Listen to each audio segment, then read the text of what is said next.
Vision of Teacher Education in India, Quality and Regulatory Perspective is the report on teacher education is given by. Vision of teacher education in India quality and regulatory perspective అనేది ఉపాధ్యాయ విద్యపై వీరు ఇచ్చిన నివేదిక. ఈ ప్రశ్న చదివిన వెంటనే మీకు ఆన్సర్ తెలియదు, 4 ఆప్షన్ కూడా కొత్తగా ఉన్నాయి. అప్పుడు ఏం చేయాలంటే ఎలిమినేషన్ చేసుకోండి. ఉపాధ్యాయ విద్య పైన నేషనల్ నాలెడ్జ్ కమిషన్ ప్రత్యేకంగా ఏర్పడలేదు. జస్టిస్ అహ్మదీ కమిటీ కూడా ఏర్పడలేదు. University education commission university education పైన సిఫారసులు ఇవ్వడం కోసం ఏర్పడింది.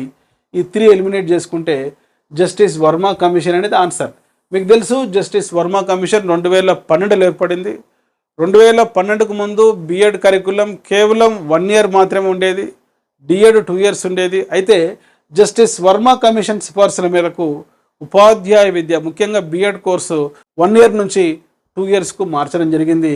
కారణం ఏంటంటే ఉపాధ్యాయ విద్య గుణాత్మకంగా క్వాలిటీగా ఉండాలని రిపోర్ట్ ఇవ్వడం జరిగింది. కనుక గుర్తుంచుకోండి, జస్టిస్ వర్మ కమిషన్ రిపోర్ట్ అనేది vision of teacher education in India quality and regulatory perspective. So ఈ రిపోర్ట్ ఆధారంగానే అనేక మార్పులు ఉపాధ్యాయ విద్యలో జరిగాయి.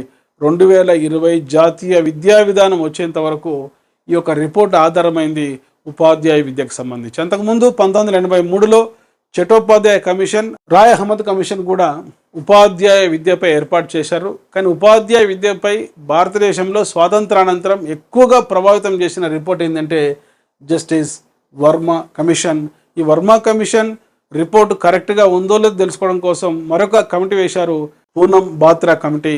ఈ కమిటీ సిఫార్సుల మేరకు ఉపాధ్యాయ విద్యా కాలాన్ని పెంచడం జరిగింది, గుణాత్మక మార్పులు తీసుకొని రావడం జరిగింది. ప్లే స్టోర్లో ఎమిలీ అకాడమీ అని టైప్ చేసి నేడే యాప్ డౌన్లోడ్ చేసుకోండి.